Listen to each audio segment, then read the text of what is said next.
Hello and welcome to our video summarizing all you need to know about King Lear by William Shakespeare.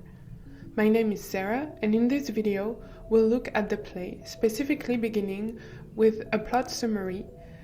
We'll then examine the necessary information you'll need to know before looking at each character in the play in depth, key themes, as well as important symbols. This video is really useful, especially if you are studying King Lear as part of your English coursework or exam, as I'll get into the details you need to know to get top marks. So let's get started. First, the plot summary. King Lear intends to divide his kingdom among his 3 daughters so that he can enjoy old age without the burdens of power.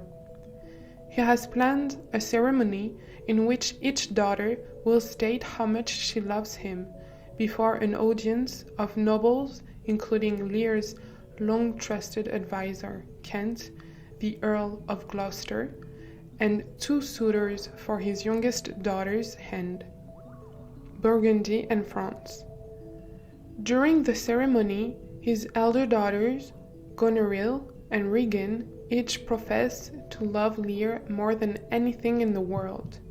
However, his youngest daughter, Cordelia, refuses to play along.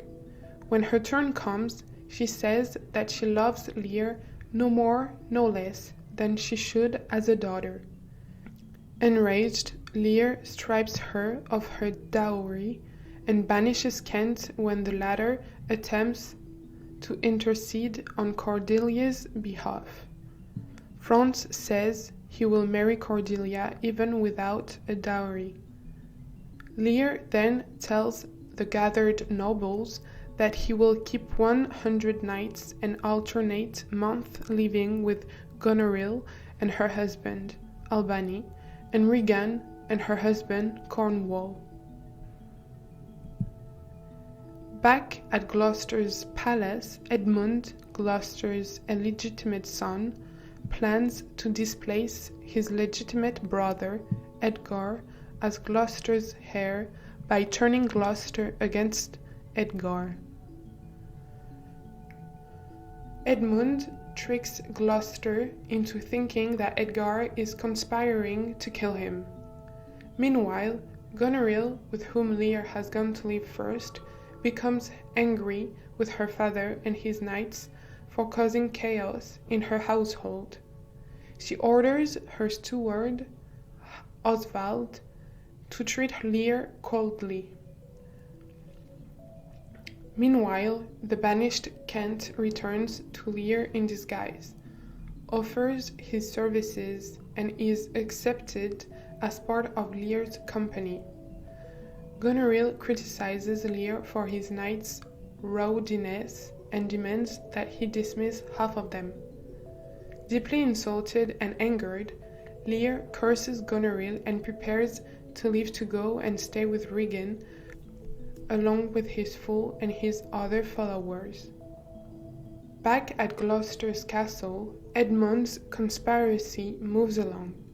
After Edmund tricks Edgar into fleeing, Gloucester, convinced of Edgar's evil intentions, condemns him to death, declaring Edmund his legitimate heir.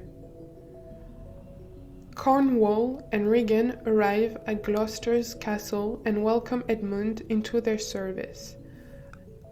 Outside, Kent and Oswald arrive with letters for Regan from Lear and Goneril. Kent insults Oswald and challenges him to fight. Roused by the disturbance, Cornwall puts Kent into the stocks, even though such an action is disrespectful to Lear. Elsewhere in the countryside, Edgar disguises himself as a mad beggar, poor Tom, in order to escape the death sentence declared by his father. Lear himself arrives at Gloucester's castle. Upset to find his man, Kent, still in disguise, in the stocks, he grows increasingly angry when Cornwall and Regan refuse to see him. Shortly after, Regan finally comes out. Gonorrheal arrives. Lear quarrels bitterly with both, as Regan joins Gonorrheal in claiming that Lear does not need to maintain any attendance of his own. When each says that he may stay with them only if he dismisses all of his knights, Lear rushes mad with rage into a brewing storm. Cornwall, Regan, and Goneril lock up Gloucester's castle to keep Lear out. Searching for Lear, Kent, who has been released from the stocks, meets a gentleman who tells him that Lear and the fool are alone in the storm. Kent tells the gentleman that French forces are on their way to England. He gives the gentleman his purse along with an identifying ring to bring to Cordelia, and asks the gentleman to tell her about the injustice that Lear has suffered. Meanwhile, Lear has gone mad and is raging against the storm, while the fool begs him to seek shelter. When Kent finds them, he leads them toward a hovel. Back inside the castle, Gloucester confides in Edmund that he has decided to try to help Lear. He also reports that he has received a letter about the French invasion. After Gloucester leaves to find Lear, Edmund tells the audience that he will betray his father to Cornwall. Out on the heath, having reached the hovel, Lear, Kent, and the fool find Edgar disguised as poor Tom inside. Gloucester finds them soon after and leads them to the shelter of a house. Inside Gloucester's castle, Edmund tells Cornwall about Gloucester's decision to help Lear and hands over the incriminating letter from France. In return, Cornwall makes Edmund Earl of Gloucester. Back in the house, hiding from the storm, Lear hallucinates that Goneril and Regan are on trial before himself, Edgar, and the fool. Gloucester returns, tells Kent that Goneril, Regan, and their husbands are plotting Lear's death, and asks Kent to rush Lear to Cordelia, who has landed with France at Dover. Back inside the palace, Cornwall sends men to capture Gloucester and sends Edmund and Goneril to tell Albany that the French have landed. When Cornwall's forces bring in the captured Gloucester, Cornwall and Regan pull out Gloucester's eyes as punishment for his treachery. However, Cornwall's servant attempts to stop him. They end up dueling. Although Regan stabs the servant in the back, Cornwall receives a wound that will eventually kill him. Regan throws the now blinded Gloucester out of his own castle. The servants take pity on Gloucester and decide to try to help him find poor Tom, who they know is Edgar in disguise. Outside Gloucester's palace, Edgar, still disguised as poor Tom, meets his blinded father.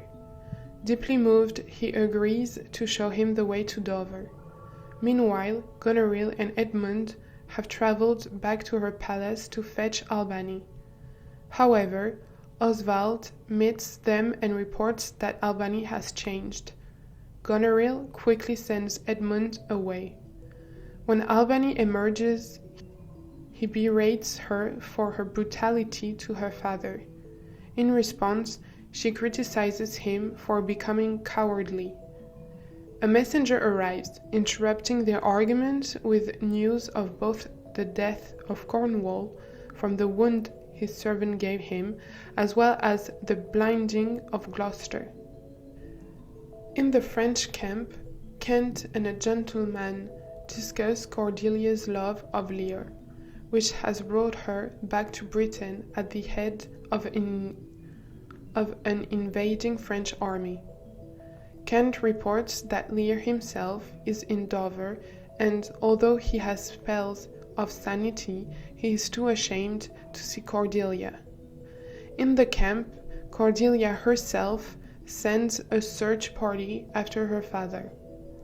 Back at Gloucester's palace, Regan questions Oswald about Gonorrheal and Edmund. She states her feeling that now that she is a widow, she should marry Edmund and ask Oswald. She states her feeling that now that she is a widow, she should marry Edmund and asked Oswald to convince Gonorrheal of the logic of this. As Oswald hurries off with a letter for Edmund from Gonorrheal, Regan adds that she will show favor to anyone who kills the blinded Gloucester. Meanwhile, hoping to cure Gloucester of his despair, Edgar pretends to lead him to the cliffs of Dover.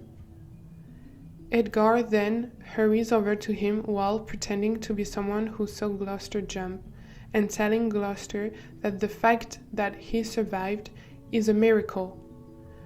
Lear shows up, raving mad. He jabbers at Gloucester about lechery, the abuse of power, and other human faults. When some of Cordelia's search party turn up, Lear runs off. He attempts to kill Gloucester, but Edgar kills him. In Oswald's purse, Edgar finds a letter from Gonorrheal to Edmund, plotting Albany's death so that they can marry. In the French camp, Lear is awakened by the doctor treating him and is reunited with Cordelia. At her camp, at the start of the battle, Gonorrheal argues with Albany. She tells herself that she would rather lose the war against the French than let Regan marry Edmund. Edgar, still disguised as a peasant, brings Gonorrheal's letter to Edmund, describing her plot against Albany. To Albany then quickly leaves, with instructions that Albany must summon him with 3 blows of a trumpet after the battle with the French if the British have won. While Edgar places Gloucester beneath a tree to rest, the battle takes place off stage. In the battle, Britain defeats France, and Lear and Cordelia are captured by Edmund. He sends them to jail, then sends a captain after them with secret instruction to kill them both. Summoned by Albany's herald, Edgar arrives in disguise and fights and wounds Edmund, who, dying, admits to all his treacheries. Edgar identifies himself and explains that right before coming, he revealed himself to Gloucester. Gloucester died in that moment of a mix of grief and joy. Gonorrheal has poisoned Regan beforehand, in the hopes of securing Edmund for herself. However, when he dies, she also stabs herself. Before he dies, Edmund admits that he sent his captain to hang Cordelia and King Lear. Albany sends soldiers running off to try to save them. However, it is too late. Lear emerges from the prison with Cordelia's body in his arms, mad with grief. He explains that he killed the captain who hung her, but was too late to save her life. Lear dies of his sorrow on the spot. Only Albany and Edgar remain to pick up the pieces, as Kent concludes that he soon must follow his master. Now, let's get on summary of each act. Act 1, Scene 1. Kent and Gloucester are in King Lear's court, discussing Lear's plan to give up his power and divide it among his daughters. Gloucester introduces Kent to his illegitimate son, Edmund, who is standing nearby. Gloucester says that although Edmund is a knave, born out of wedlock, Gloucester loves him no less than the other son he has by order of law. Lear enters with Albany, Cornwall, Gonorrheal, Regan, Cordelia, and their attendants. Having sent Gloucester to fetch Cordelia's suitors, the lords of France and Burgundy, Lear announces that he has divided his kingdom into 3 parts. He intends to shake all cares and business from his age, conferring them on younger strength, so that he can unburned crawl towards death. Next, Lear calls upon each of his daughters to state how much she loves him. First, Gonorrheal insists that she loves her father dearer than eyesight, space, and liberty. Lear awards her 1/3 of his kingdom accordingly. Then Regan claims that she loves her father even more than Gonorrheal does. She's an enemy to all other joys but his dear highness love. Lear grants her 1/3 in turn. While her sisters speak, Cordelia grows nervous, knowing that she would prefer to love and be silent than to make such a public declaration of her love for her father. And indeed, when her turn comes to speak, Cordelia can answer only, "Nothing, my lord." Lear presses her to give another answer, but she insists that she loves him, according to bond, no more, no less. Act 1, Scene 2. Edmund stands alone on stage, criticizing the injustice of the laws and customs that deprive him of all legal rights just because he was born out of wedlock. Therefore, Edmund says, rather than law, he worships nature. Then, holding up a letter he has forged, Edmund explains that the audience that he is plotting to steal the land of his half-brother, legitimate Edgar, by winning all his father Gloucester's affection. As Gloucester returns from Lear's court, baffled by the events there, Edmund conspicuously hides the letter in his pocket. When Gloucester asks what it is, Edmund replies, "No news, nothing." Gloucester cheerfully demands to see it. The quality of nothing has no such need to hide itself. If it be nothing, I shall not need spectacles. Feigning hesitation, Edmund hands over the letter, explaining that Edgar sent it to him. Gloucester reads it aloud. The letter argues against the aged tyranny that keeps sons enslaved to fathers past their prime. It goes on to hint that if Edmund will help Edgar dispose of Gloucester, Edgar will grant the bastard half of his legitimate wealth. Edmund adds that Edgar has often said that, with sons at perfect age and fathers declined, sons should take care of fathers as their wards. As Gloucester grows enraged, Edmund pretends that he would like to urge moderation. He offers to approach Edgar about the matter, while Gloucester, in hiding, can watch. Gloucester agrees, saying that he would give up everything he has to know whether or not Edgar is actually so untrue to the father that so tenderly and entirely loves him. He adds that he has recently observed disorder in the skies that predicts all the chaos that has happened with Lear, Cordelia, Kent, and now him. After Gloucester has exited, Edmund mocks his father's belief in astrology. It is excellent foppery, he says, that when people suffer ill fortune, usually because of their own dumb behavior, they then blame the sun, the moon, and stars. Seeing Edgar, who has just then wandered in, Edmund briefly takes up the subject with him. Edgar is surprised at his brother's sudden interest in astronomy.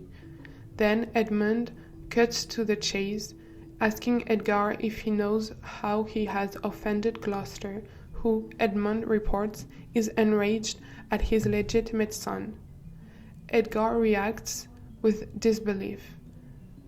"Some villain has done me wrong," replying that that's precisely what he fears.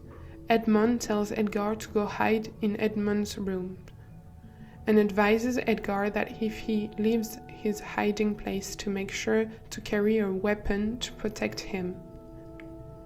Edmund promises to bring Edgar more news soon.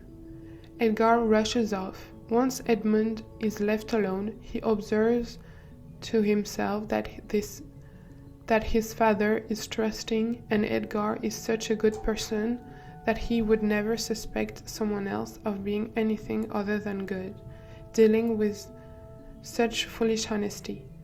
Edmund says will make it easy for him to take through cunning the lens that he did not inherit by birth. Act 1, Scene 3. At Gonorrheal's palace, where Lear has been spending his first month after giving up power, Gonorrheal complains to her steward Oswald about how badly her father, his fool, and his knights have been behaving in her house. She instructs Oswald to tell Lear that she is sick and will not see him. She also instructs Oswald and the servants to serve him only with wary negligence, so that she has an opportunity to broach the subject with Lear.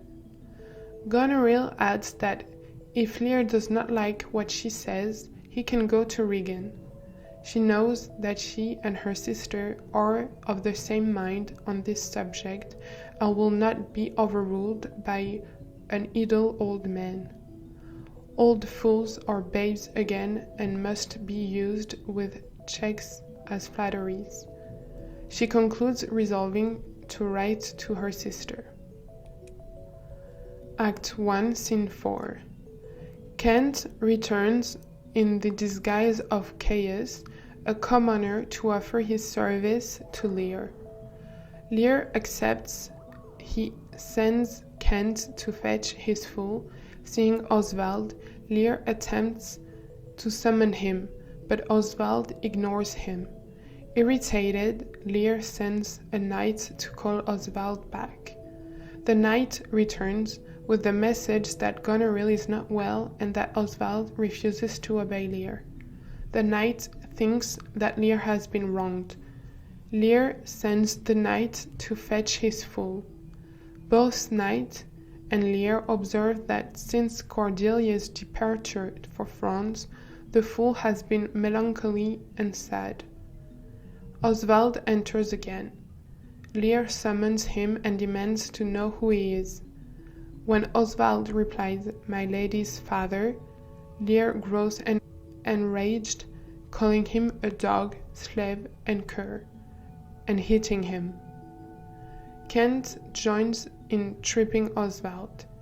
The fool enters. He continues to tease Lear, who finally asks whether the fool is calling him a fool. The fool replies that indeed he is. At this point, Goneril storms on stage, irritated. She blows up at Lear, criticizing the fool and all of Lear's knights for disturbing the peace in her house. Goneril scolds Lear, telling him he must return to his usual self. Lear, incredulous, jokingly demands whether anyone present recognizes him. "Who is it that can tell me who I am?" But Goneril cuts him off, demanding that he reduce the number of knights with him from 100 to 50. Lear and his knights exit, preparing to depart for Regan's house. As they go, Lear tries in vain to stop crying at the loss of his daughter. As Lear departs, Albany enters, tentatively criticizing the lack of hospitality that Goneril has shown to her father. Gonorrheal cuts him off. She summons Oswald, double-checks that he has written a letter to Regan as she instructed and orders him to bring it to Regan quickly. Then she turns back to her husband, telling him that he is foolish to be so gentle. Albany remains dubious. How far your eyes may pierce I cannot tell. Striving to better, oft we mar what's well. Act 1, Scene 5. Lear explains what happened with Gonorrheal to Kent, and then sends Kent to deliver a letter to Regan. Assuring Lear that he will not sleep until he has delivered the message, Kent speeds off. As he prepares to head for Regan's castle himself, Lear is teased by his fool, who predicts that Regan will be as like Gonorrheal as a crab to a crab. Meanwhile, Lear begins to rave, fearing that he will go mad at the monster ingratitude that Gonorrheal has shown him. As the fool persists, Lear begs, "Keep me in temper, I would not be mad." Act 2. At Gloucester's court, Curran mentions to Edmund that there are rumours of imminent war between Cornwall and Albany. Curran also mentions that Cornwall and Regan will be arriving to stay at Gloucester's castle that very night. After Curran has exited, Edmund reflects that this development, both the coming war and the arrival of Cornwall, will help him in his schemes if he acts boldly and is just a bit quickly. He calls to Edgar to come out of his hiding spot. Edgar enters. Edmund pretends to be frightened by Edgar's safety. He tells Edgar that Gloucester has discovered his hiding spot and that the Duke of Cornwall is also rushing to the castle out of anger with Edgar. He asks if Edgar has said anything publicly against Cornwall. Edgar denies doing any such thing, but just then they hear Gloucester approaching. Edmund apologizes, but says that to keep up good relations with Gloucester, he must pretend to be fighting Edgar off. He tells Edgar to pretend to fight him as well. While shouting as if he and Edgar are fighting, he whispers to Edgar that he should flee. Edgar does and exits. Once Edgar is gone, Edmund wounds himself in the arm in order to make the fight seem more real and himself seem more heroic. Gloucester enters. Seeing that Edgar has escaped, he sends servants after him, then questions Edmund, who confirms that Edgar attempted to persuade him to murder their father, and then, when Edmund opposed his unnatural purpose, attacked Edmund.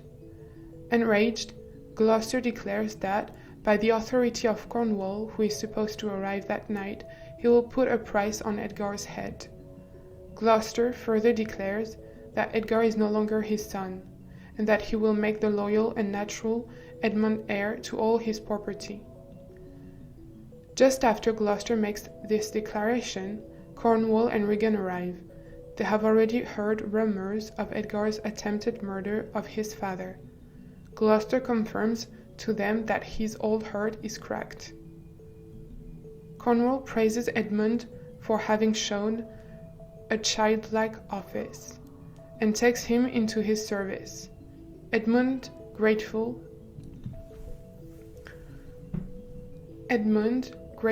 accepts. Regan then explains to Gloucester why she and Cornwall have come. They have been informed via letters from both her father and sister of differences between them.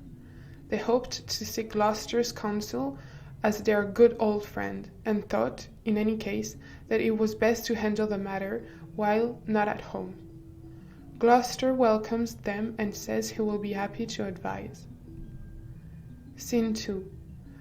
Outside Gloucester's castle, Kent and Oswald run into each other, waiting for responses to the letters that they brought Regan.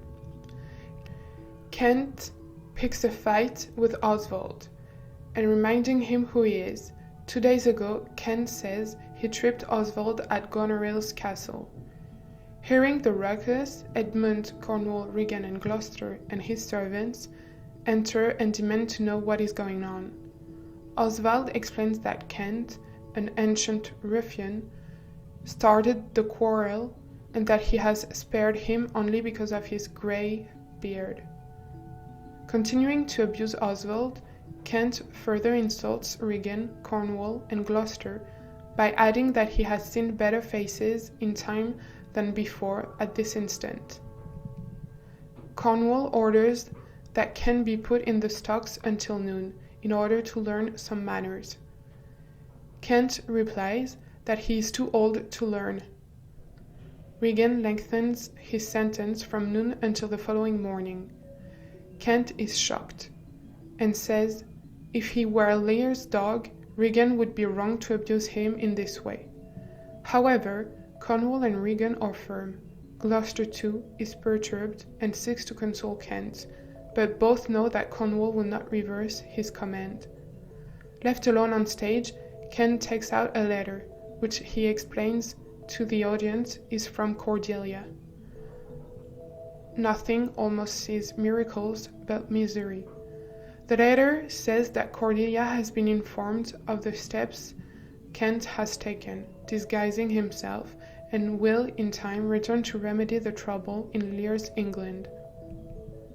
Scene 3. In a soliloquy, Edgar explains that he escaped the hunt, sent after him by hiding in the hollow of a tree. Now that nowhere is safe for him, he intends to disguise himself in the basest and most poorest shape that ever penury in contempt of men brought near to beast. That is, as a bedlam beggar, or madman escaped from an asylum and give up his own identity. Scene 4.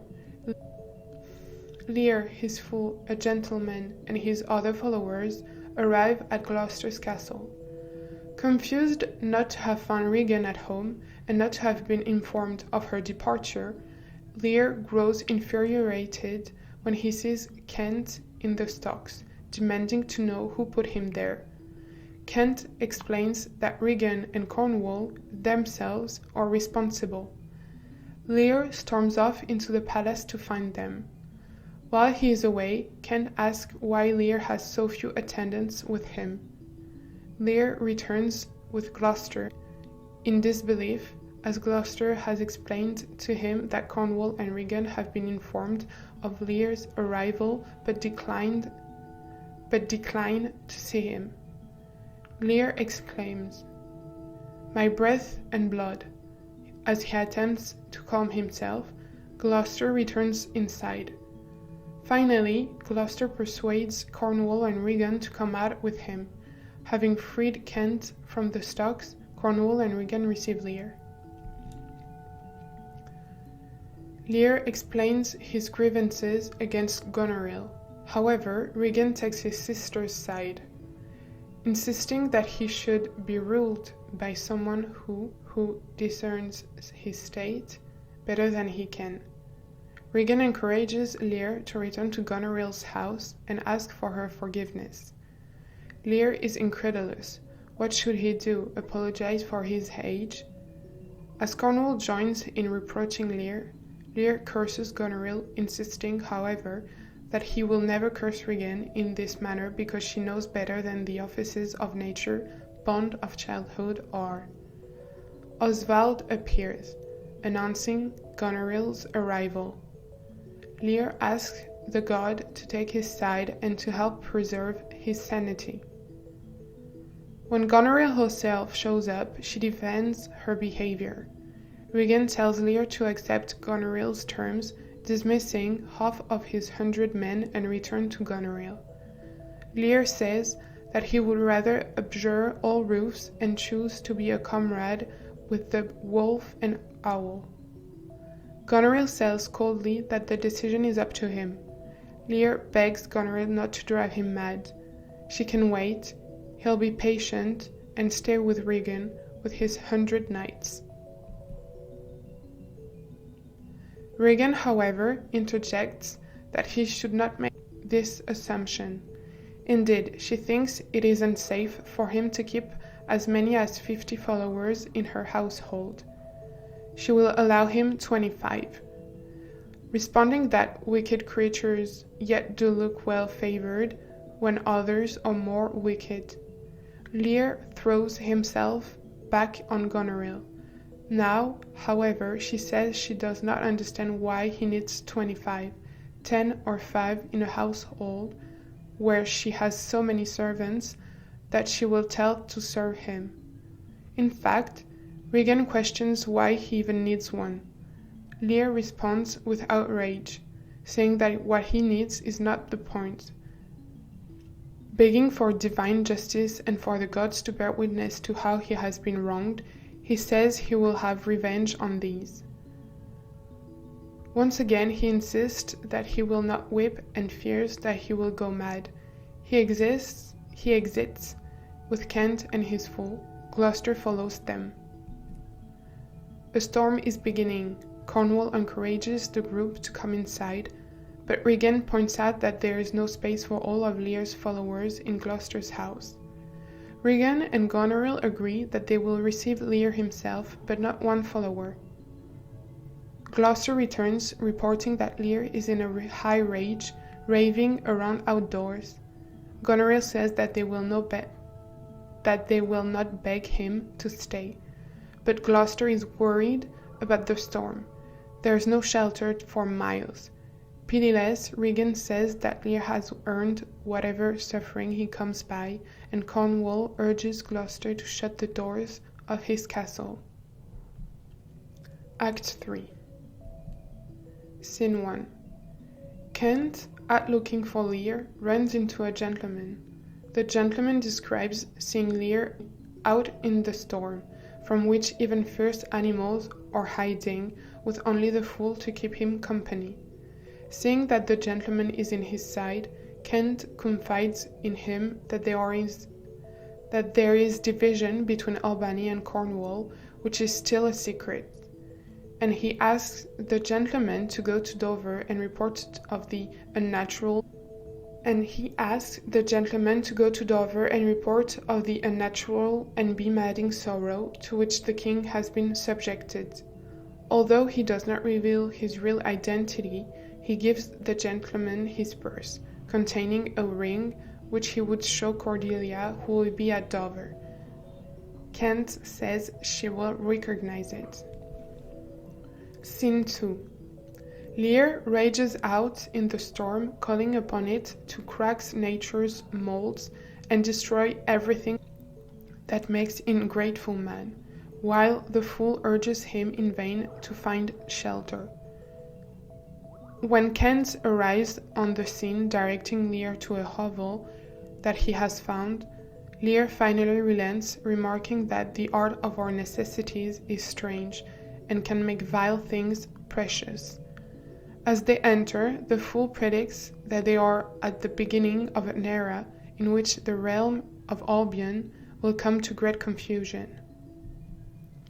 Back inside, Gloucester confides in Edmund that he does not like the unnatural dealing that Goneril and Regan have shown to their father. Edmund agrees. Gloucester then tells Edmund that there is division between Albany and Cornwall, and that he has received a letter with further information too dangerous to be spoken, which will eventually bring Lear revenge. Gloucester asks Edmund to distract Cornwall while he sneaks off to aid Lear. Once Gloucester has exited, Edmund informs the audience that he will immediately report everything that his father has told him to Cornwall, in the hopes that he himself will gain what his father loses. Scene 4. Lear, Kent, and the fool arrive at the hovel. Lear still insists that the tempest in his mind has taken all feeling from his senses beyond his anger and sadness at his daughter's ingratitude. As the fool goes inside the hovel, Lear pauses to reflect that he has spent too little time thinking about his poor subjects, who were regularly exposed to such hardships. If powerful people spent more time thinking about such matters, he decides they would be more generous with what they have, making the havens more just. The fool darts back out, reporting that someone is in the hovel, a spirit named Poor Tom. Edgar emerges, raving as if possessed by the fiend or devil in his bedlam beggar disguise. Lear comments over and over that Edgar could only have been brought to his lowly state by unkind or pelican daughters. Then he goes on to observe that Edgar would be better off dead than exposing his uncovered body to the storm, and that he has reduced himself to the state of an animal. Gloucester approaches with a torch, failing to recognize the disguised and raving Edgar as his son. He leads Lear, Kent, Edgar, and the fool to a house. Scene 5. Cornwall enters with Edmund, carrying the letter reporting news of the invasion from France, which Gloucester mentioned. Cornwall enters with Edmund, carrying the letter reporting news of the invasion from France.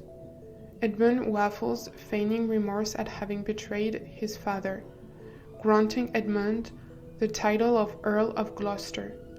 Cornwall then sends him to find his father and arrest him.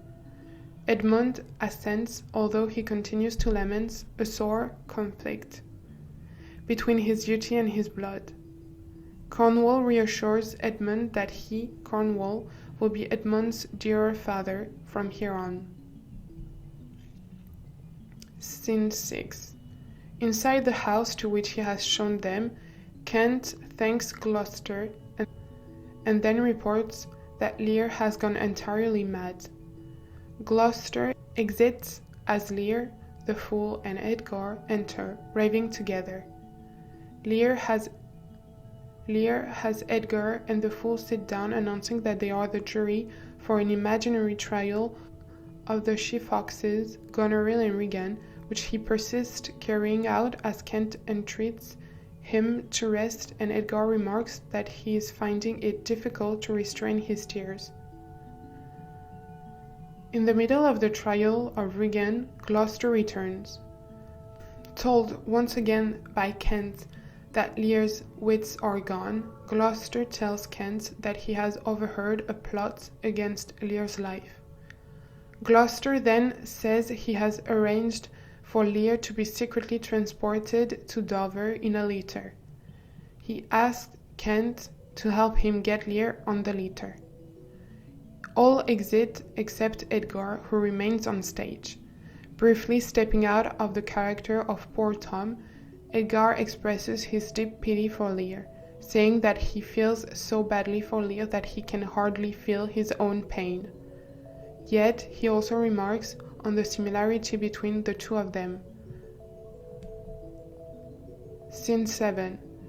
Cornwall enters with Regan, Goneril, Edmund, and servants. Handing Goneril the letter with news that the army of France has landed and telling her to send it to her husband Albany, he sends servants to find Gloucester. Then Cornwall tells Edmund to leave, as the revenge he plans to take on the traitorous Gloucester is far too brutal for a son to behold. Just then, Gloucester enters. Immediately, Cornwall and Regan accuse him as a traitor. Regan even plucks a hair from his white beard. Gloucester reproaches them, saying that they are breaking the laws of hospitality by turning on their host. As they keep haranguing him, he gives up, noting that he, like a bear in a bear baiting show, is tied to the stake and must stand the course. Gloucester tells Regan that he helped Lear escape because he could not bear to see how she and Goneril treated him. Cornwall interjects, saying that Gloucester never will see such a thing.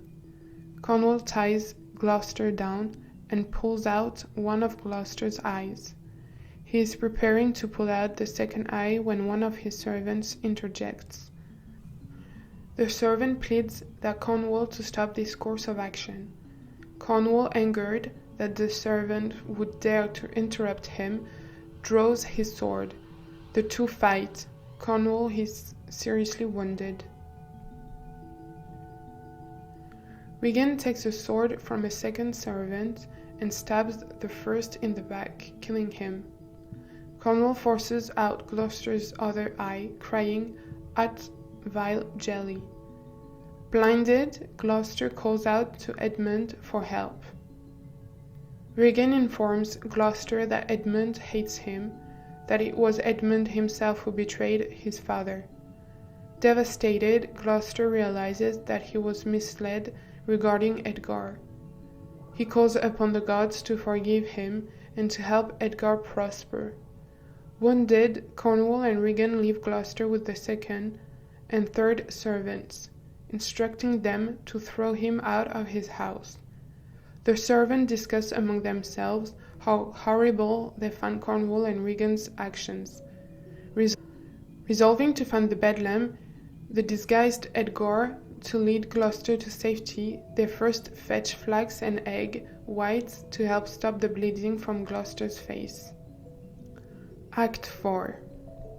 Scene 1. Edgar, disguised as poor Tom, stands in the wind, reflecting that it is best to be lowly, because for the lowest and most dejected thing of fortune, things can only get better.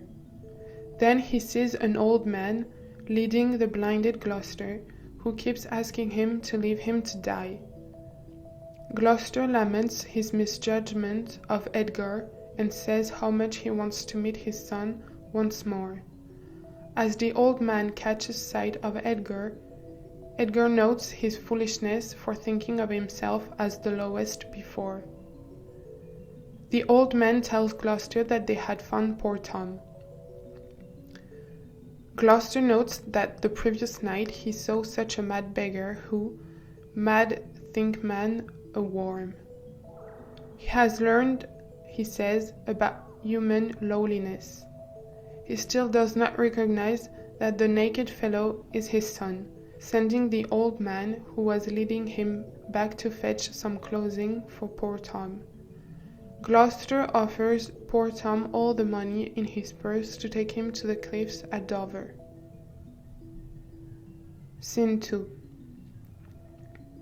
Having travelled from Gloucester's now Edmund's castle, Gonorrheal and Edmund arrive at Gonorrheal's palace. Oswald emerges, reporting that Albany is changed and that everything that should upset him pleases him. Gonorrheal, irritated, tells Edmund that he should not meet Albany at this time. She gives Edmund a sign of her favor and kisses him. Edmund exits, swearing that he will remain faithful to her until death. After he has gone, she laments that her fool usurps her body. Albany enters and denounces Gonorrheal in scathing terms for their mistreatment of their father. Although Gonorrheal tries to shut him up by calling him a coward, he persists, calling her a devil, and says that if Gonorrheal were not a woman, he would tear her to pieces. However, a servant interrupts them, bursting in with news of Gloucester's blinding and that Cornwall has died of the wound he received from his servant. Albany, who had not known of Gloucester's blinding, cries out that Cornwall's death is proof that the gods exist. Gonorrheal, however, is worried that the widowed Regan will now seduce Edmund from her. She hurries off to answer the messenger's letter. Left alone with the messenger, Albany asks whether Edmund is with Gloucester. The messenger explains that it was Edmund who informed against him. Albany vows that he will thank Gloucester for his love toward Lear and will revenge his lost eyes. He summons the messenger to give him more information. Scene 3. In the French war camp, Kent asks a gentleman about Cordelia's reaction to the letter that he sent in. The gentleman reports that she was moved to deep pity for her father and rage against her sisters. Kent states that the stars above us govern our conditions. Because there could be no other explanation for how siblings could be so different from each other, Kent then explains that Lear is in the camp and is occasionally sane. However, he adds Lear refuses to see Cordelia out of shame at his own unkindness and at having given her dear rights to his dog-hearted daughters. Kent asks the gentleman to come with him to see Lear, explaining that he must remain in the strange disguise he has adopted for some time yet. Scene 4. Cordelia, attended by the gentleman and the doctor, sends out a search party of 100 soldiers for her father, who, she has heard, is raving mad as the vexed sea. She then promises the doctor that whoever cures Lear can have everything she owns. The doctor responds that in order to be cured, the Mad King needs rest. A messenger enters with news that the British are marching on the French camp. Cordelia responds that she is aware, explaining that the whole purpose of France's war on England is to avenge her father. Scene 5. Back at Gloucester's former palace, widowed Regan questions Oswald about Gonorrheal and Edmund.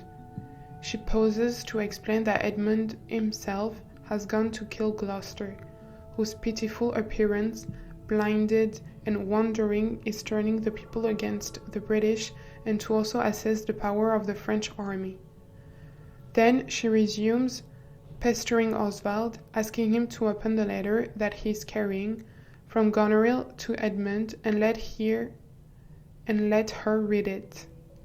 Oswald refuses, but Regan insists that he take the following news to Goneril. Cornwall is dead. Edmund and Regan have spoken and concluded that it is more convenient for him to marry Regan than her sister. Regan concludes by saying that he will show favor to whoever kills that blind traitor, Gloucester. Oswald responds that if he runs into him en route to Goneril, he will kill Gloucester. Then Oswald rushes off. Edgar, now dressed as a peasant, pretends to lead Gloucester up a steep cliff, while in fact they are going over flat ground. At the summit, Edgar gives a long speech on how fearful and dizzy it is to cast one's eyes over the edge. Taking his bait, Gloucester asks to be led to the cliff and, giving Edgar a purse with a valuable jewel in it, asks him to go away. Edgar does so and says to himself that he is only playing with Gloucester's despair in this way only in order to cure it. Standing at the edge of the non-existent cliff, Gloucester addressed the mighty gods. He is renouncing the world, and that if he could bear their great opposeless wills any longer, he would live out his life. However, since he cannot, he asks them to bless Edgar. Then he leaps, falling to the ground in a faint. Edgar now pretends to be a new person who saw Gloucester leap from the cliff and approaches Gloucester. Although Gloucester asks to be left alone, Edgar refuses. He keeps telling Gloucester that it is a miracle that he has survived his fall, and persuades Gloucester that the creature that led him to the edge of the cliff was in fact the devil. The clearest gods, Edgar tells his father, have preserved thee. Lear enters, raving and mad. Edgar cannot help but exclaim in grief at his appearance. Hearing Lear, Gloucester recognizes his voice and calls out to him, asking to kiss the king's hand. Lear, however, continues raving. Cordelia's gentlemen and a group of attendants enter. Spotting Lear, they entreat him to come to Cordelia, but he flees. Edgar asks one of the gentlemen for an update. He reports that the battle between the British forces of Edmund, Gonorrheal, and Regan and the French force led by Cordelia is imminent. Gloucester begs to ever gentle gods for forgiveness for his attempted suicide. Edgar approaches him as he takes Gloucester's hand. However, Oswald appears. Rejoicing to have spotted the eyeless head of Gloucester, who Regan bid him to kill, he draws his sword. Edgar intercedes still in the persona of a peasant. Puzzled that a peasant would risk himself for a traitor, Oswald orders Edgar to stand down. They fight. Edgar kills Oswald. As he dies, he asks Edgar to take the money in his purse and bury him, and take the letters therein and deliver them to Edmund, Earl of Gloucester. Edgar opens Oswald's purse and reads the letter in it, which is from Goneril to Edmund, attempting to persuade him to murder Albany and marry her. Shocked, Edgar resolves to head off and find the murderous letters. He approaches Gloucester, who has been privately grieving to himself, and calling him father, takes his hand and leads him away. Scene 7. Back in the French camp, Cordelia thanks Kent for all the service that he has shown her father and asks him to take off his peasant's clothing. However, Kent insists he must remain in disguise for a short while longer. Cordelia then asks the doctor how her father is doing. The doctor replies that he is asleep. Cordelia prays. The doctor says that they will wake him up. Two servants enter, carrying Lear on a chair. Cordelia kisses her father while commenting on her astonishment at her sister's cruelty in throwing Lear out into the storm. At the doctor's urging and with music, Lear wakes up, at first unsure whether he is alive or dead. Cordelia asks him to look at her and give her his benediction. He fears he is not in perfect mind, but believes that the woman in front of him is Cordelia. She assures him that she is, and that he is in his own kingdom, begging her to forget and forgive. Because he is old and foolish, he accepts. They exit. Kent remains on stage with a gentleman. They discuss the state of the battle. Edmund is leading the British force. The gentleman states that there is a rumor that Kent himself is with Edgar in Germany. After he has departed, Kent remarks that the outcome of his ruse, disguising himself, will depend on how the day's battle is fought. Act 5.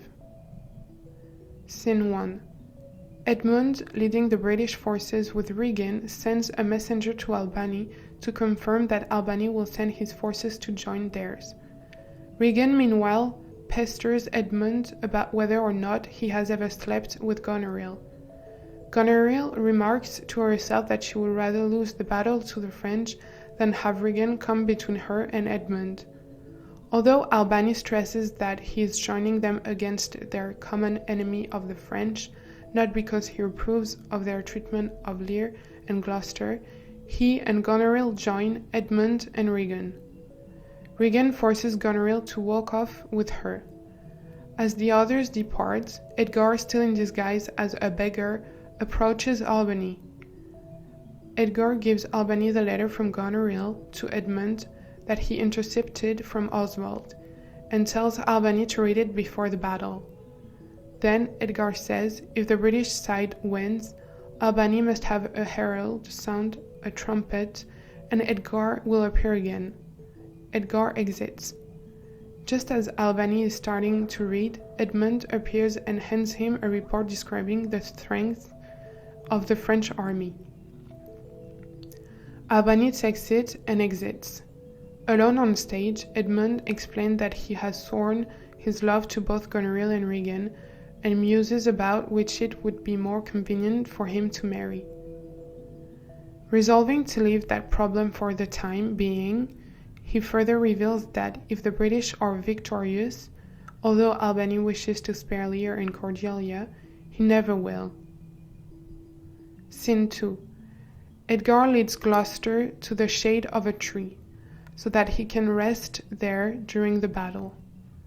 Then Edgar leaves his father, assuring that if he never returns again, he will bring him comfort.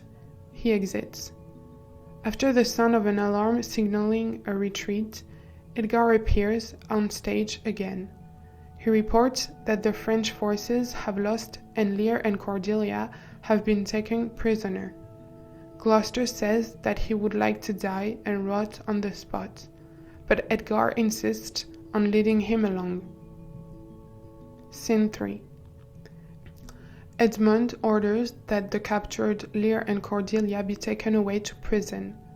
Cordelia, speaking with Lear, wonders if they should ask to see Gonorrheal and Regan. But Lear, delighted to be with Cordelia again, says no. He says that he will enjoy prison, where they can laugh and sing and tell old stories and mock the courtiers and their petty political gossip. He says that in prison they will live longer than hordes of rulers who will come and go on the whims of fortune. They exit. As they go, Edmund calls back a captain, one of the soldiers accompanying them, and hands him a letter, instructing him that if he kills Lear and Cordelia, he will gain noble fortunes. The captain says that he will do it. Albany, Gonorrheal, Regan, and other soldiers enter to the sound of a flourish from a trumpet. Albany asks to have Lear and Cordelia brought to him so that they can be protected until they can be judged. Edmund explained that he has already sent them off. Regan interjects that she will give him herself and her property, all he requires to become Albany's brother. In brief, she tells Edmund that he can take her soldiers, prisoners, and inheritance. She here makes him her lord and master. Albany cuts all off when he announces that he is placing Edmund as well as Regan under arrest for capital treason. Albany calls for his men to let the trumpet sound and throws down his glove. If no one appears to fight with Edmund in order to avenge his treasons, Albany vows that he himself will do so. As this is going on, off to one side, Regan grows increasingly sick. Gonorrheal remarks to herself that Regan had better be sick. Gonorrheal herself has poisoned her out of jealousy over Edmund. Denying that he is a traitor, Edmund accepts the challenge, throwing down his glove as Regan is helped to exit. A herald reads a declaration calling for any man who would like to declare that Edmund is a traitor to come forth. He sounds the trumpet 3 times. On the third sounding, Edgar enters armed.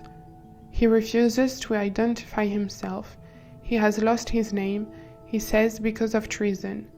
Yet, he says, he is noble and will fight to prove Edmund a traitor. Edmund accepts. They fight. Edmund is wounded. When Edmund falls, Gonorrheal becomes hysterical, cursing Edmund because he was not obligated by the laws of war to accept a challenge from an unknown assailant. Albany cuts her off, brandishing the letter that she wrote to Edmund, plotting against his life. Gonorrheal shuts him up, reminding him that political power is hers, not his. She exits. Noting that she seems hysterical, Albany sends a soldier after her. Encouraging the fallen Edmund to exchange charity with him, Edgar then identifies himself, concluding that the gods are just and of our pleasant vices make instruments to plague us. Observing that Gloucester was punished for his adultery with Edmund's mother by the loss of his eyes, Edmund agrees the wheel is come full circle.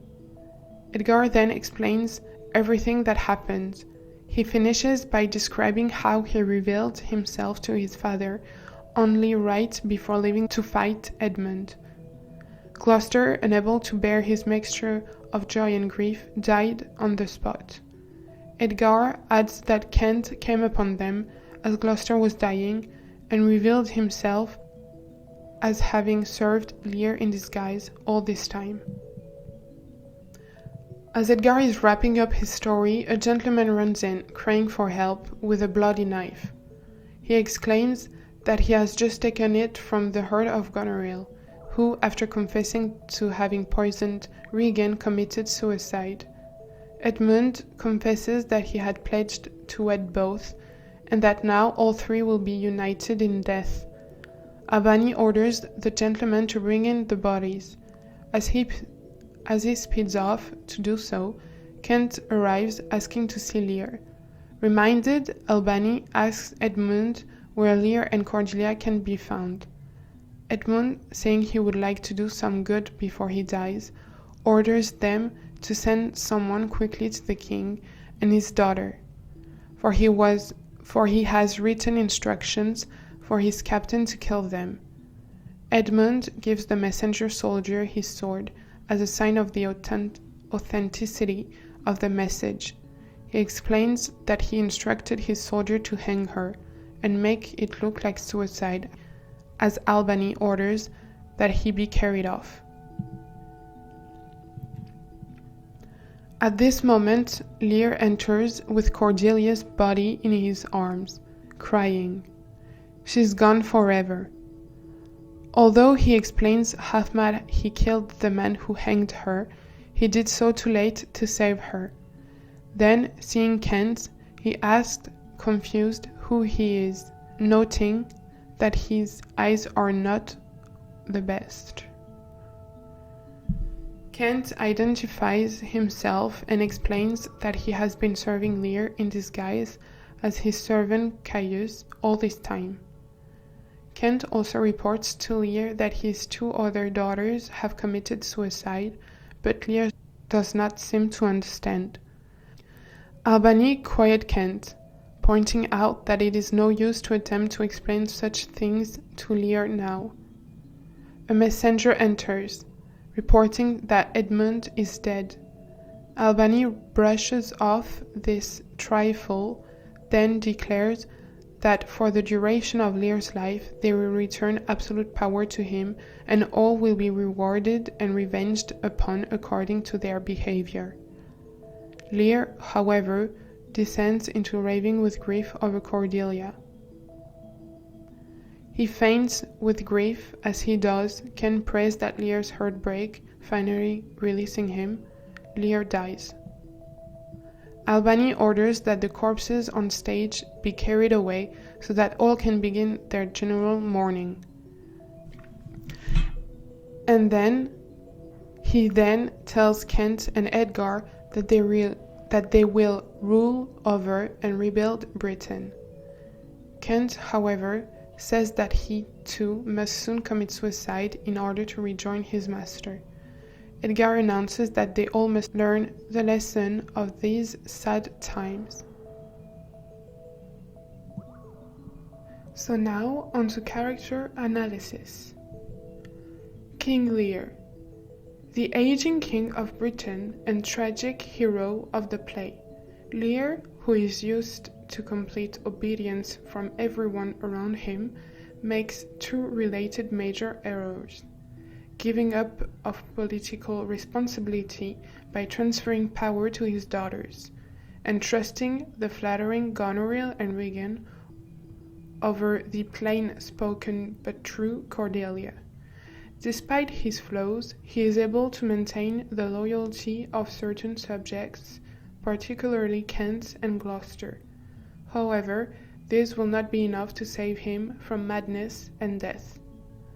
Cordelia, Lear's youngest daughter, whom he disowns when she refuses to flatter him, as her sisters do, during the ceremony in which he hands over power. Cordelia remains loyal to Lear despite his unjust harshness to her at the beginning of the play, and even seems prepared to forgive her treacherous sisters at the end. Other characters who do not betray Lear, particularly Kent, admire Cordelia for her virtue and mildness. Gonorrheal, Lear's vicious older daughter, who is the first to flatter him in the power transfer ceremony and the first to insult him afterwards, throwing him and his knights out of her house. Gonerille's ruthless temperament contrasts with that of her husband, the Duke of Albany. In the end, she plots against Albany and even against her former ally, her sister Regan, out of lust for Edmund. Edmund, Gloucester's younger illegitimate son. Edmund resents the fact that the accident of his birth has deprived him of legal status. He schemes to turn Gloucester against his legitimate son, Edgar, and eventually usurp his title. Eloquent and seductively wicked, Edmund almost succeeds in carrying out his plots. Edgar, Gloucester's elder legitimate son.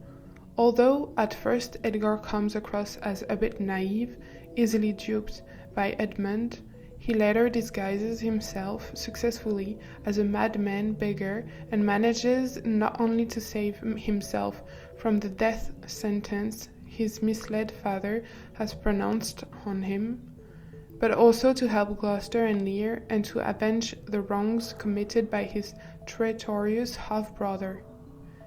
Kent, a nobleman of the same rank as Gloucester, banished by Lear in the first scene when he attempts to intercede with the king on Cordelia's behalf. Kent spends most of the play disguised as Caius, a disguise he takes on so that he can continue to serve Lear even after being thrown out of his kingdom. Fool, Lear's jester, who accompanies him through much of the play. Although his statements come out as riddles, the fool offers insight into Lear's mistakes and their consequences. Insofar as he stays with Lear despite all his mockery and criticisms, and at his peril during the violent storm in Act 3. The fool, like Kent, Gloucester, and Cordelia, proves himself loyal. Albany, the husband of Lear's older daughter, Gonerrheal, and a duke. Albany is kind and generous in contrast to his malicious wife, and criticizes her for her treacherous behavior towards her father. However, he realizes the viciousness of the other characters he is aligned with, too late in the play to prevent the evil that they cause. Franz, the husband of Cordelia. Franz is a benevolent character who takes Cordelia as his wife without a dowry. When she has been rejected by her father and even sends her back to England with the French army to rectify the wrongs carried out by Gonerrheal and Regan against Lear. However, Franz only appears in the first scene. Regan, Lear's middle daughter who shares the vicious threats of Gonerrheal, also flattering him in the power transfer scene and abusing him thereafter. Regan shows her particularly brutal nature when she aids her husband, the Duke of Cornwall, in blinding Gloucester. Gloucester, an earl or nobleman who is loyal to Lear and similar to him in many ways. Like Lear, Gloucester misjudges his children, trusting his scheming illegitimate son, Edmund, over his honest and good child from his legal marriage, Edgar. Cornwall, he is the husband of Lear's middle daughter, Regan, and just as vicious as she is. He disrespects Lear by putting his man, Kent, in the stocks, and later violently blinds Gloucester. Oswald, Gonorrheal's steward or chief servant. Oswald's blind obedience to the evil Gonorrheal earns him contempt from the good characters, Kent and Edgar, and eventually cost him his life. Curran, Gloucester's servant. On to theme analysis. Fathers, children, and siblings. The personal drama of King Lear revolves around the destruction of family relationships. Tragedy emerges from bonds broken between parents and children, and at a secondary level from the loss of tie among siblings. Lear, misreading Cordelia's understated but true devotion to him, renounces his parental care of her. This rejection is twofold. Lear withdraws his father's heart. He also strips Cordelia of the financial and political support that formerly made her attractive to her suitors. Driven by greed and ambition, Goneril and Regan fail to show any solidarity with their sister in Act 1, Scene 1. And later, despite their strong professions of love for Lear, they both betray him in order to consolidate their political authority. In addition, although the two tigers, not daughters, initially ally with each other, their lustful desire for Edmund ultimately drive Goneril to murder Regan before committing suicide when Edmund himself is killed, thus ensuring the complete annihilation of the Lear line. Edmund's conspiracy to mislead Gloucester into disinheriting his legitimate son, Edgar, provides a foil to the Lear family situation throughout the play. Edmund, who is Gloucester's illegitimate or natural son from an affair outside marriage rather than legitimate or legal one, further highlights the question of where parent-child loyalty stems from, biology or socially acknowledged status. And indeed, the private or familial sphere is inseparable from the public and political realm in King Lear. Fatherhood in the play serves as a model and metaphor for kingly leadership, while the narrative regarding the disintegration of families parallels the disintegration of the British state. Authority and order. At the beginning of the play, Lear is an authority figure, embodying order in his own person and commanding it from his family and followers. This is how he is able to compel his elder two daughters to participate in the dramatic ceremony dividing the kingdom by professing their absolute love on cue precisely when he demands it.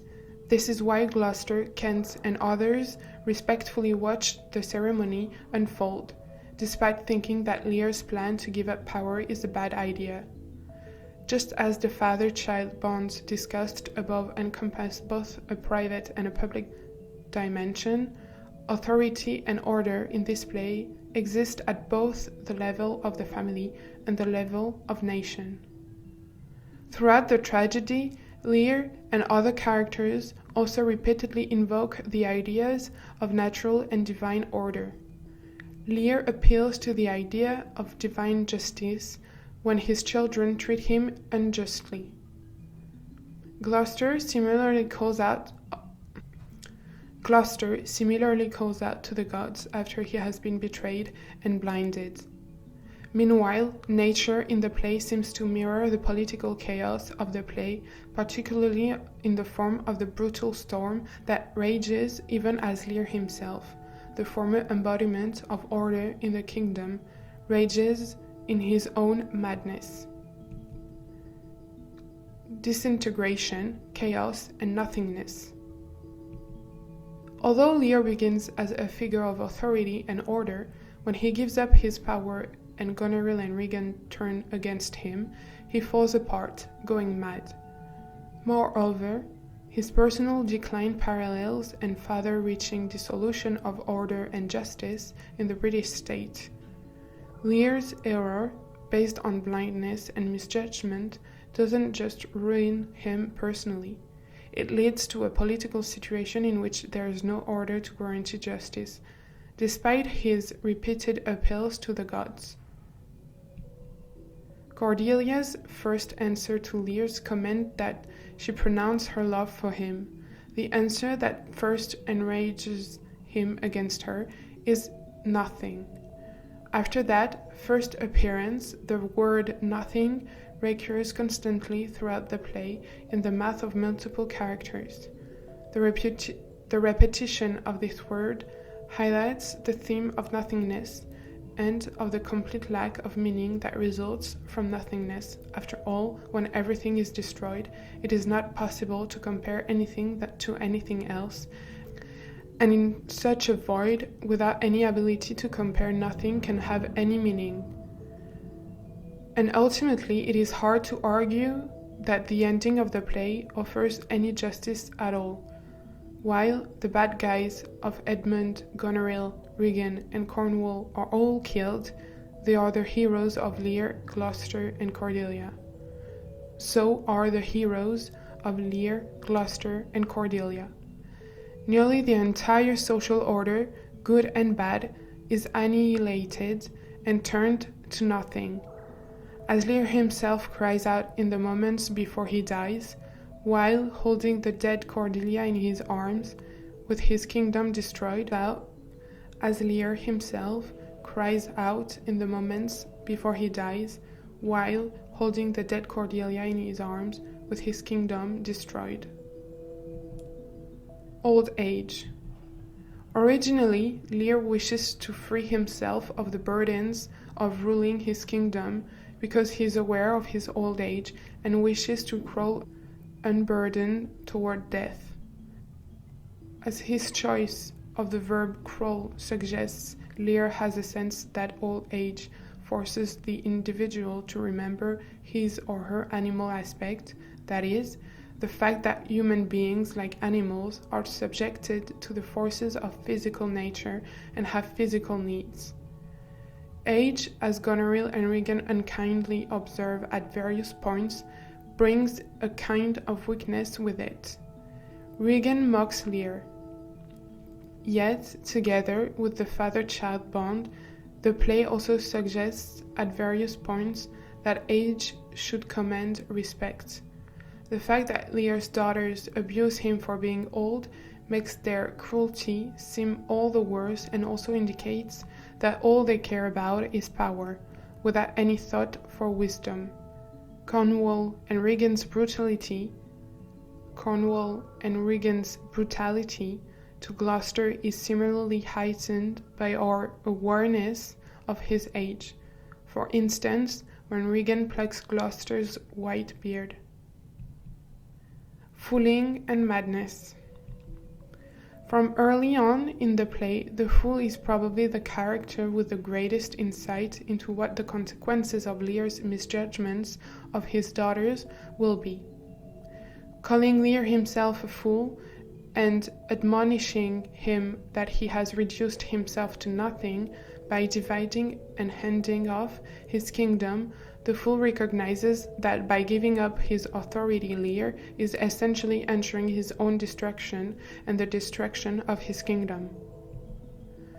Just as the fool's apparently nonsensical comments contain some of the most sensible advice that Lear receives on his behavior, Lear himself gains increasing insight into his situation as he moves from sanity to madness. His raving, for instance, in the storm or on Dover Beach, often resembles the riddling but incisive barbs of the fool. It is possible to argue that in a world that itself does not seem to make sense, a world of death, of raging storms, of children who turn of children who turn against their parents, it makes sense that madness might be the most sane reaction. Deliberately adopting the mad manner of a bedlam beggar, Edgar provides a counterpoint to Lear's uncontrollable madness, particularly in the storm scene. About the author. William Shakespeare was born on April 23, 1564, and died in 1616 in Stratford-upon-Avon. William Shakespeare, often called England's national poet, is considered the greatest dramatist of all time. His works are loved throughout the world, but Shakespeare's personal life is shrouded in mystery. William Shakespeare was an English poet, playwright, and actor of the Renaissance era. He was an important member of the Kingsman Company of theatrical players from roughly 1594 onward. Known throughout the world, Shakespeare's writings capture the range of human emotion and conflict and have been celebrated for more than 400 years. And yet, the personal life of William Shakespeare is somewhat a mystery. There are two primary sources that provide historians with an outline of his life. One is his work, the plays, poems, and sonnets, and the other is official documentation such as church and court records. However, these provide only brief sketches of specific events in his life and yield little insight into the man himself. No birth records exist, but an old church record indicates that a William Shakespeare was baptized at Holy Trinity Church in Stratford-upon-Avon on April 26, 1564. From this, it is believed he was born on or near April 23rd, and this is the date scholars acknowledge as William Shakespeare's birthday. Located about 100 miles northwest of London, during Shakespeare's time, Stratford-upon-Avon was a bustling market town bisected with a country road and the River Avon. William was the third child of John Shakespeare, a leather merchant, and Mary Arden, a local landed heiress. William had two older sisters, Joanne and Judith, and three younger brothers, Gilbert, Richard, and Edmund. Before William's birth, his father became a successful merchant and held official positions as alderman and bailiff, an office resembling a mayor. However, records indicate John's fortunes declined sometime in the late 1570s. William Shakespeare married Anne Hathaway on November 28, 1582, in Worcester. Hathaway was from Shottery, a small village a mile west of Stratford. William was 18 and Anne was 26, and as it turns out, pregnant. Their first child, a daughter they named Susanna, was born on May 26, 1583. 2 years later, on February 2, 1585, twins Hamnet and Judith were born. Hamnet later died of unknown cause at age 11. By the early 1590s, documents show William Shakespeare was a managing partner in the Lord Chamberlain's Men, an acting company in London with which he was connected for most of his career. Considered the most important troupe of its time, the company changed its name to the King's Men following the crowning of King James I in 1603. From all accounts, the King's Men Company was very popular. Records show that Shakespeare had works published and sold as popular literature. Although the theatre culture in the 16th century England was not highly admired by people of high rank, some of the nobility were good patrons of the performing arts and friends of the actors. By 1597, Shakespeare had already written and published 15 of his 37 plays. Civil records show that at this time he purchased the second largest house in Stratford, called New House, for his family. It was a 4-day ride by horse from Stratford to London, so it's believed that Shakespeare spent most of his time in the city writing and acting, and came home once a year during the 14-day Lenten period when the theatres were closed. By 1599, William Shakespeare and his business partners built their own theatre on the south bank of the Thames River, which they called the Globe Theatre, in 1605. Shakespeare purchased leases of real estate near Stratford for £440, which doubled in value and earned him £60 a year. This made him an entrepreneur as well as an artist, and scholars believe these investments gave him the time to write his plays uninterrupted. William Shakespeare's early plays were written in the conventional style of the day, with elaborate metaphors and rhetorical phrases that didn't always align naturally with the story's plot or characters. However, Shakespeare was very innovative, adapting the traditional style to his own purposes and creating a freer flow of words. With only small degrees of variation, Shakespeare primarily used a metrical pattern consisting of lines of unrhymed iambic pentameter and blank verse to compose his plays.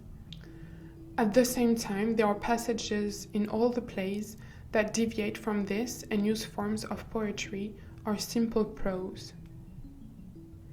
What seems to be true is that William Shakespeare was a respected man of the dramatic arts who wrote plays and acted in some in the late 16th century and early 17th century. In the late 16th and early 17th centuries. But his reputation as a dramatic genius wasn't recognized until the 19th century, beginning with the Romantic period of the early 1800s and continuing through the Victorian period. Acclaim and reverence for William Shakespeare and his work reached its height. In the 20th century, new movements in scholarship and performance have rediscovered and adopted his works. Today, his plays are highly popular and constantly studied and reinterpreted in performances with diverse cultural and political contexts. The genius of Shakespeare's characters and plots are that they present real human beings in a wide range of emotions and conflicts that transcend their origins in Elizabethan England. So that's all for this video. If you find it useful, give it a thumbs up and do subscribe to our channel where we offer free material that you can use as part of your studies to really get a better grasp of specific areas you might find challenging. Make sure to visit our website where you'll find useful revision guides, model answers, and tools to get top marks. Thank you for listening.